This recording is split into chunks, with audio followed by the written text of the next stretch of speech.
Notre Français en deuxième année du côté des Washington Wizards nous régale individuellement dans ce début de saison. On va prendre ses stats, on va prendre aussi malheureusement les résultats collectifs parce que les Wizards ne gagnent toujours pas de match. Saison compliquée, début de saison très compliqué même pour les pauvres magiciens. Bilal Koulibaly aussi a été un peu blessé, on en discutera il y a quelques instants. Les sorciers, je dis quoi? Magicien.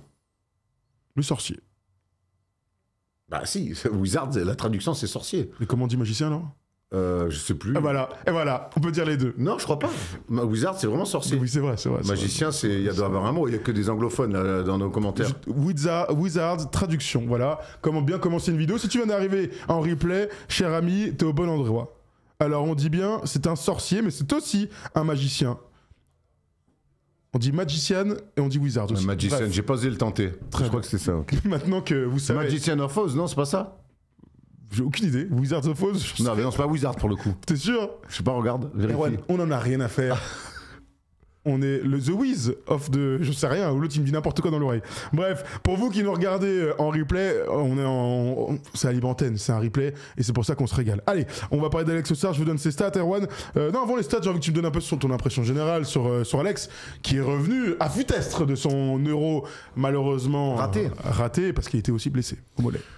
J'aime ce que je vois. Je vois un mec qui progresse. Je vois un jeune joueur qui a découvert l'NBA l'année dernière, qui a montré de belles choses, qui avait montré aussi quelques... Wizards of Oz, tu vois. Voilà, le magicien d'Oz, Wizard of Oz. C'est pas moi qui fais la trad, pardon, excuse-moi. Donc je vois que quelqu'un qui l'année dernière avait montré de belles choses, avait été aussi dans certains excès, dans certaines naïvetés. Et je trouve que dès la saison 2, je vois des choses chez lui où il a compris comment il pouvait être meilleur. Il faut quand même remettre en perspective que on parle beaucoup de Victor Wembanyama, qui effectivement, c'est Victor, on va pas encore le représenter. Mais Alex Sarr, c'est un freak aussi. C'est un mec de plus de 2m10, qui peut shooter à 3 points, qui est délié, qui est un défenseur avec un wingspan exceptionnel, qui est un contreur, c'est le 3e meilleur contreur de la ligue. Alex Sarr, c'est tout ce que le basket moderne rêve d'avoir. Il peut shooter à 3 points, il peut faire plein de choses. Maintenant, il fallait qu'il arrive à le mettre dans un collectif et qu'il arrive à le retranscrire sur de l'opposition. L'année dernière, il y a eu de belles choses. Cette année, je trouve qu'il shoot moins à 3 points. Déjà, meilleure sélection de tir. Et pourtant, ça n'empêche pas de mettre dedans, il a même des meilleurs pourcentages. Mais la sélection, l'année dernière, on se souvient, on parlait beaucoup de la sélection, c'est beaucoup mieux. Sur les pics qu'il fait, je trouve qu'il y a beaucoup plus de variété. Il va roller beaucoup plus, on le voit sur des alley-oops. Il a du short roll parce qu'il est bon à mi-distance et qu'il n'est pas trop mauvais passeur. Et évidemment, il peut pop pour envoyer à 3 points. Donc juste sur ça, par rapport aux qualités qu'il a, rien qu'en faisant ça, en variant un petit peu plus, en ayant un petit peu plus d'aller sur différents spots, bah ça le rend quasiment très compliqué à défendre. Juste là-dessus. Bon, pour continuer sur le débat qui vous passionne plus qu'Alex Sarr, quelle est la différence entre un magicien et un sorcier? Mais il y en a qui c'est pour le bien, l'autre c'est pour le mal. Le magicien est censé être neutre. Il est différent du sorcier, souvent méchant. Voilà. Différent aussi de l'enchanteur. Voilà, bref. Là, voilà, vous y êtes. Le druide, lui, est plus proche de la nature. Et le mage est sage et impressionnant. Là, je pense qu'on a fait vraiment... Et le pimp tout lexique. Et le pimp, lui, il est souvent bien équipé. Allez, vas-y. Alors qu'Alex Sarr, je vous donne ses stats sur ce début de saison. Et bien sûr, on parlera des résultats parce que tout ça dans un marasme, malheureusement, ça ne pas à grand chose. Mais on voulait souligner sa progression. 13 matchs joués, 18,3 points, 8,2 rebonds, plus de 3 passes décisives. Ça, c'est bien 51% au tir, 35 à 3 points. Au lancer franc, 73% aussi. Il a surtout eu il a fait des grosses sorties qui ont un petit peu marqué l'imaginaire de tout le monde. On se souvient l'année dernière de ses matchs à plus de 30 points en tant que rookie. Il détient d'ailleurs toujours le record du match à 30 points le plus précoce de l'histoire des Wizards. Donc ça c'est quand même des choses qui peuvent marquer si ça se passe bien dans le futur. Son match face à Philadelphie qui était invaincu à l'époque contre Joel Embiid. Contre Joel Embiid, il sort un match à 31 points. Il sort un autre match à 31 points contre les Boston Celtics. 25 points il y a 3 jours là, contre les Houston Rockets qui sont pour le coup armés à l'intérieur. Il sort d'un petit match à 9 points. C'est son premier match sous la barre des 10 contre le merdico. C'est le merdico entre Brooklyn et Washington que les Wizards ont évidemment perdu. Sinon, c'est pas drôle. Mais en tout cas, ce qui est sûr, c'est qu'on voit la progression dans le jeu. On voit aussi des pics importants dans la NBA, d'espèces de flash, t'as raison, avec des statistiques qui vont laisser une bonne image auprès des observateurs et des fans. Mais ouais, mais de toute façon, c'est un vrai énorme potentiel, Alex Sarr. Il est drafté 2 derrière Zachary Rizaché. C'est un grand potentiel. Mais même avant qu'il arrive en NBA, on se disait, oula, attention, il arrive quelqu'un. C'est vrai que quelque part, et je sais pas si c'est un mal ou un bien pour lui, mais en tout cas, on le laisse bosser. Il y a moins d'attention sur lui, que ça soit en NBA et même en France, parce que évidemment beaucoup de regards vont sur Victor. Il est sur le même poste que Victor, il a les mêmes aptitudes à peu près, seulement que Victor, il fait tout mieux, parce que c'est Victor.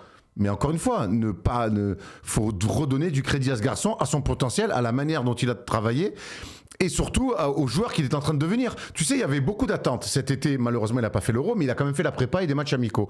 Il a eu des flashs. Hein. Et la grande question qu'on avait, c'est ah ouais, mais il a quasiment jamais joué en FIBA. La transition NBA dans une équipe de merde FIBA, il va en chier. Eh ben en fait, il a été bon. Il était bon au tout début de la prépa. Excellent au début de prépa. Il a galéré. Il a été excellent dans la fin de match contre la Slovénie. Et après, il se pète le mollet. Donc, il joue pas, évidemment, contre la Géorgie. Et donc il y a eu des très hauts, il y a eu des moments où il faisait son âge, où il a eu beaucoup de tirs ouverts. En plus, il commence la prépa, il met dedans et tout, mais etc. Je trouve que le procès, un peu, qu'on pouvait parfois lui faire dire, ouais, mais en FIBA, tu connais pas. Moi, j'ai vu un mec plutôt. Alors, oui, il est attiré il est attiré par l'extérieur. Oui, il fait pas encore tout bien à un niveau FIBA où on voit bien, de toute façon, que les mecs de 20 ans, à part Luka ou d'autres, il faut du temps pour digérer ce niveau-là. Moi, je vois un mec, quand même, qui est smart, et je vois surtout une évolution dès cette première année où il fait des choses un peu plus pour être efficace et pour gagner des matchs. Malheureusement, il est plus efficace, mais il gagne pas de match. Mais en tout cas, je le vois plus proche du texte. Et ça, c'est des évolutions où je me dis, attention, il est encore très jeune, mais il a déjà compris ce qu'il fallait faire mieux. En même temps, il n'a que 20 ans. Donc il est très jeune. Tu parlais des tirs à 3 points. Je vais vous donner ses stats et son évolution entre sa saison rookie et celle qui est en cours. Si j'arrive, parce que mon ordi est en train de décéder, lui aussi, il a envie de me lâcher. C'est quoi le problème avec des ordis chez First Team ? J'en sais rien, mais là c'est en train de me rendre fou. C'est bon, j'ai pu y aller. Donc l'année dernière, il joue 67 matchs, 27 minutes de temps de jeu. Il est à 13 points par match. Voilà. Je vais tout arracher. Attention, vous avez déjà vu un ordinateur qui vole ? Non, il a 17 points là, cette année, un peu plus de 17. Non, il a 18,3. Ça, je l'ai dit, Erwan, il y a 5 minutes, c'est pas la question. Il est à 13 points l'année dernière, 6,5 rebonds. Et à 3 points, il en prenait 5,1 pour 30%. Cette année, il est à 35% avec 2 tirs en moins. Il a 3,1. Mais on peut aussi faire le parallèle avec Victor sur un truc, c'est que c'est des gars qui sont ultra talentueux. Aucun doute. Et qui ont toujours mis des tirs extérieurs dans leur vie. On l'a vu jeune, en OTI, on l'a vu ensuite en Australie. C'est un gars qui met des tirs sur le pick and pop, qui est capable quand il est tout seul. Lors de sa saison NBA, première saison NBA, il tire à 3 points aussi parce qu'il est repoussé, parce que physiquement, il est trop frêle. Comme Victor. Le parallèle avec Victor, il est assez évident, c'est-à-dire que quand tu es autant repoussé et que tu as confiance en toi assez pour prendre les tirs à 3 points, eh ben tu t'es pas là à forcer comme un bourrin à l'intérieur, tu te dis je vais peut-être pouvoir aller chercher d'autres points sur les tirs ouverts, je le rappelle. Hein. On parlait de la sélection des tirs, tu as raison, parfois c'était un peu trop, mais globalement c'était des tirs dans le corner qu'ils pouvaient mettre ou des tirs en pick and pop qu'ils pouvaient mettre. Après quand t'es pas très adroit, nous on a envie d'avoir un petit peu d'alternance avec du dribble ou se rapprocher du cercle. Comme par hasard, année 2, il est plus fort, plus costaud, il se sent plus en confiance pour marquer les petits hooks et comme de par hasard, il tire. Mais tu vois, comme par hasard, il tire un peu moins en extérieur. Il y a eu 2 oppositions où moi je me suis dit ok, maintenant t'es prêt et t'as envie d'aller au charbon. C'est l'opposition face à Joel Embiid, même si Joel Embiid, c'est plus Joel Embiid qu'on connaît, mais ça reste quand même un morceau sur lequel il faut se frotter. Je pense que se frotter à Joel Embiid, ça doit faire mal, mais il a pas eu peur. Et Jalen Duren, qui est un menhir, un monstre, qui est un menhir et qui est gravé dans la roche. Et j'ai vu à chaque fois ces attrapés là, les fins de tir, parce que techniquement, il est très bon aussi sur le footwork. Et il prend les contacts, il fait sauter les mecs, il n'a pas peur d'aller flasher sur eux, d'aller se rapprocher du cercle. Et bien, quelque part, quand tu te rapproches du cercle, tu te rapproches aussi des contacts.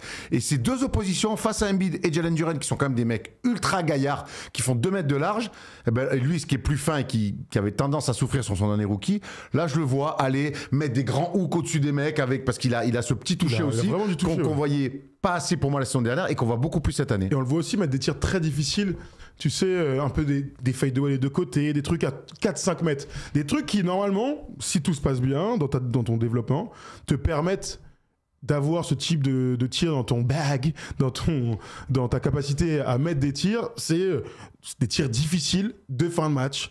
Des tirs difficiles quand ça défend fort. Voilà, donc on en est très très loin parce que les Wizards sont nuls pour l'instant.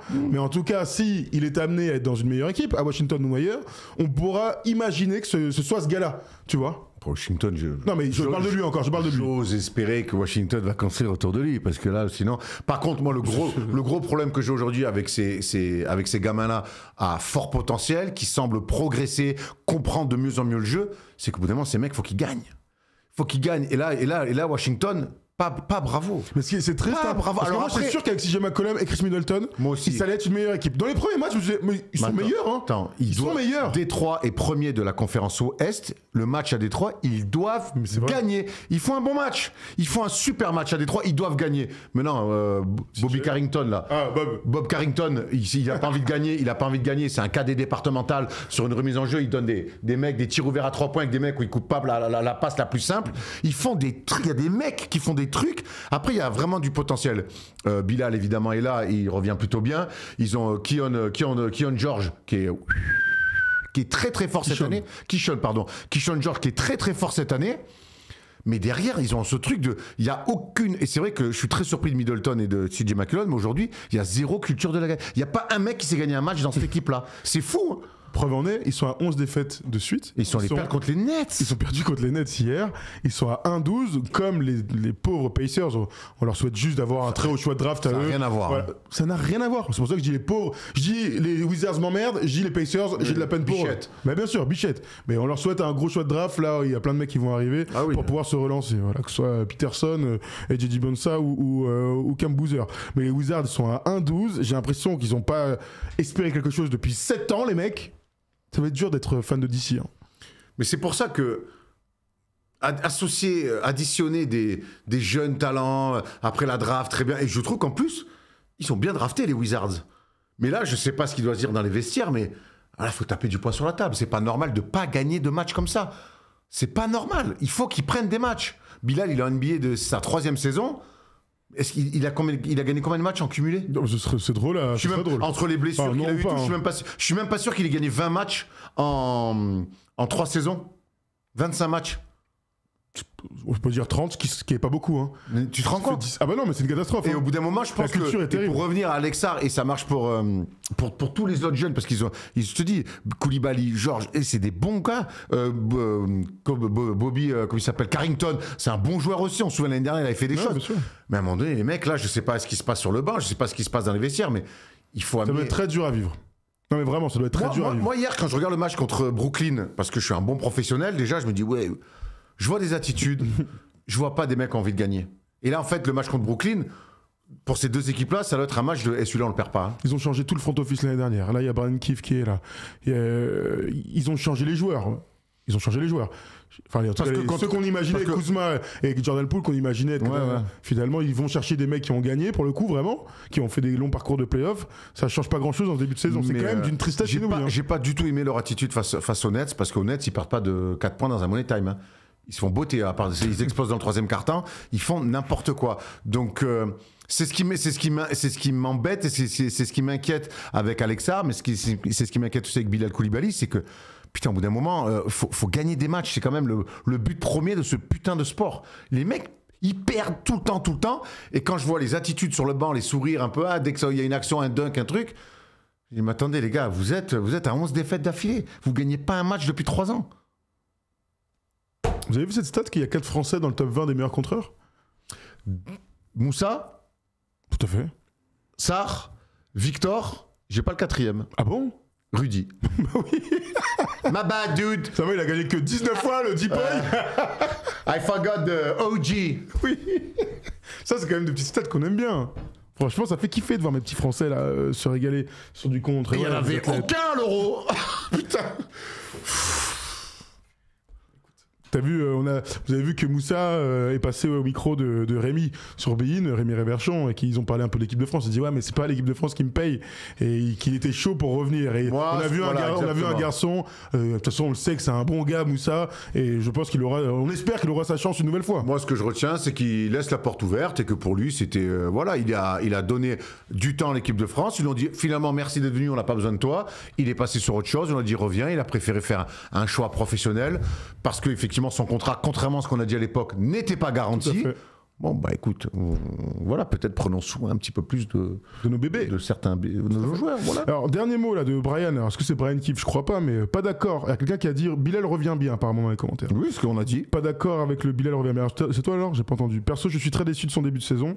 En dehors de sa blessure, si je le trouve cata sur le terrain, il a aucune confiance et son shoot, je trouve. Il a joué que 5 matchs. Bilal, je vous donne ses stats en rapide. Vraiment en reprise de reprise. Hein. À peine 25 minutes de temps de jeu, 9,6 points, 4,4 rebonds, 3,4 passes, Bilal revient petit à petit après sa blessure qui l'a complètement freiné. Et son été compliqué aussi. Hein. Les mots étaient peut-être un petit peu trop élogieux, mais bon, Bilal, il faut qu'il progresse de toute façon sur la compréhension du jeu. J'ai l'impression qu'aujourd'hui, il fait beaucoup de travail individuel et qu'il veut absolument le remettre dans le contexte de match, sans analyser vraiment ce qui se passe. Alors, il sera certainement pas content d'entendre ça, mais c'est pas grave, mais on connaît les qualités de Bilal, on sait comment il est arrivé à haut niveau. Il faut qu'il retrouve un petit peu, mais c'est normal, c'est un jeune joueur, l'équilibre entre son très prometteur début de saison et peut-être lui maintenant ou ses ambitions. Il nous l'avait dit ici, moi je veux pas être un Fluendy. Et on le voit, dans le dribble il a progressé, hier il va mettre un 2 Thomas sur des drives et tout, donc il a envie de faire un peu plus de choses. Maintenant il faut que lui, quelque part, il arrive à retranscrire sur le terrain le 5-5 ce qu'il fait à 1 contre 1 ou en travail individuel, mais il faut que ça serve aussi le collectif. C'est des jeunes joueurs, donc il faut trouver l'équilibre est jamais simple à trouver. En tout cas, cette équipe des Wizards part pour un petit road trip dans le nord de la conférence Est. Minnesota, Toronto et Chicago. Voilà, pour cette semaine, on va leur souhaiter d'aller chercher un match. À l'ouest, Minnesota. Oui, tout à fait. Mais comme c'est en plein milieu des États-Unis. Mais c'est vrai que. Pour le coup, Minnesota, c'est vraiment. Plus à l'est qu'à l'ouest. Ouais. T'as raison. C'est un road trip dans le nord des États-Unis, de l'Amérique du Nord, même, avec Toronto. T'as envie qu'on parle de Minnesota? Ça tombe bien, moi aussi. Ouais. Donc voilà, vous nous dites ce que vous avez pensé du début de saison d'Alex Sarr. Et puis nous, on va enchaîner avec Anthony Edwards, qui refait parler de lui pour de mauvaises raisons, malheureusement. Et puis voilà, go la France. Allez, vive les Bleus.